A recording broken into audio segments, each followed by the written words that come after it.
Tähtikortti kehottaa odottamaan ihmeitä. Se on mahdollisuus parantua jonkun traumaattisen tapahtuman jälkeen. Se antaa toivoa. On aika luottaa tämmöiseen johdatukseen ja oikea-aikaisuuteen. Niin kuin tuolla näkyy tuommoinen tähtitaivas ja mulla tulee mieleen tuosta universumi katto ja kirkas tähti.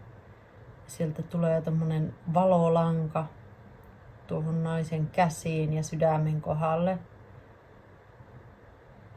Niin se on se toivon säie, se pieni, mutta selkeä säie ja lanka. Tuuli tuivertaa tuon naisen hiuksia.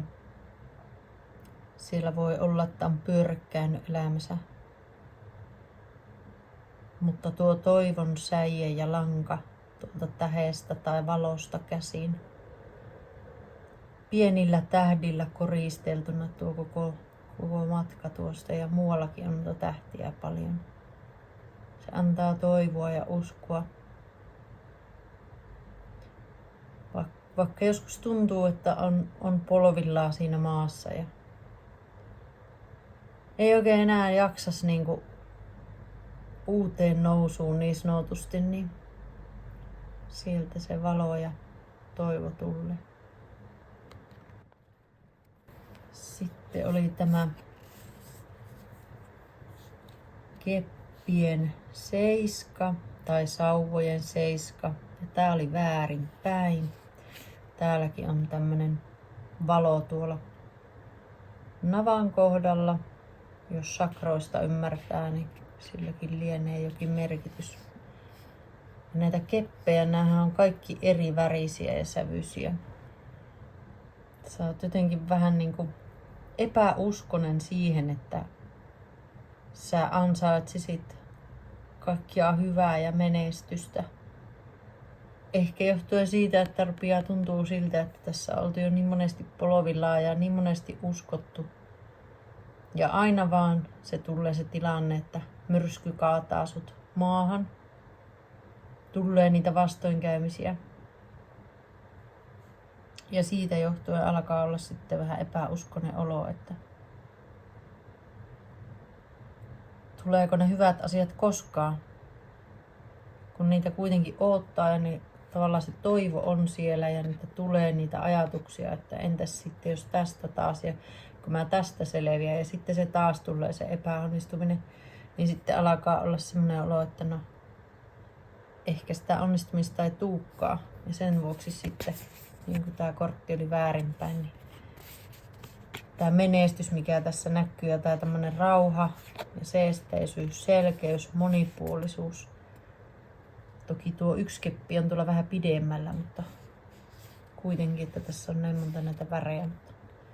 Yksi keppi kerrallaan, yksi asia kerrallaan. Jatka niiden kauniitten asioiden tekemistä ja niiden asioiden tekemistä, mitkä on sulle tärkeitä ja mielenkiintoisia, innostavia, eteenpäin vieviä. Sitten oli vielä tää Jumalatar. Tietoisuus on itsetuntemuksen ja henkisen kasvun aika. Sukella sisimpääsi ja avaudu elämälle. Ja sielläkin on tämmönen kyyhkynen toivon tuoja. Ja tällä naisella on täällä pään päällä tämmönen kirkas tuommoinen. Tuo ei ole kruunu, vaan tuo on tommonen jotenkin niinkö kirkkaus. Kirkkaus pään päällä. Ja tässä on aivan mahtavat värit. Punainen on tässä toki määräävä, mutta täällä ympäristössä nämä värit. Siinä on tämmöistä energeettistä väriä ja sitten tätä jotenkin ilon ja valon tunnelmaa ja toivoa ehdottomasti. Numero 33. on itsetuntemuksen aika. Yhdisty siihen sun valoon ja pyhyyteen, mikä sulla on siellä sisällä. Pohdi kysymystä, että kuka mä oon?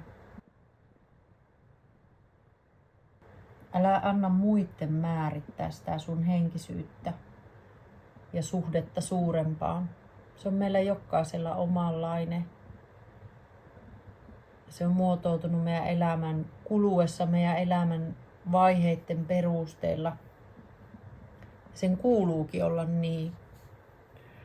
Toisille se on selkeämpi, toiset vielä ehtii sitä.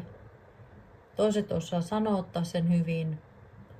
Jotkut ei taas osaa sanoa sitä, mutta tuntee sen.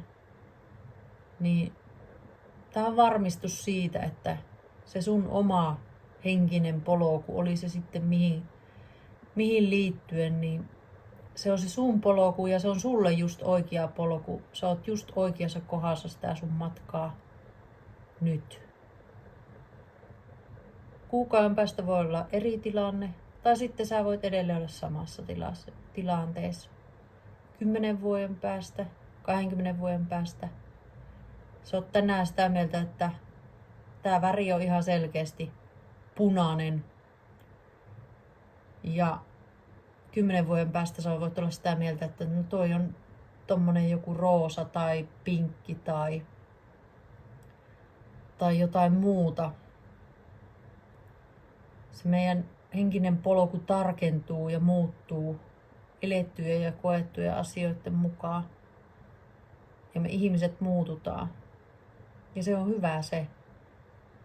Joten tavallaan itselleskin on niin siinä mielessä reilu niin kuin olisit jollekin muillekin ihmisille, että jos ne muuttuu, niin sä oot vaan, että no hieno homma. Mutta sitten jos itse muuttuu, niin on armollinen itselleskin siinä, että no onpa hieno homma, että mä oon käynyt tämmöisen matkan. Mä oon kehittynyt tämmöiseksi yksilöksi. Ja mun henkinen polku on tässä vaiheessa. Ja se on just hyvä nyt.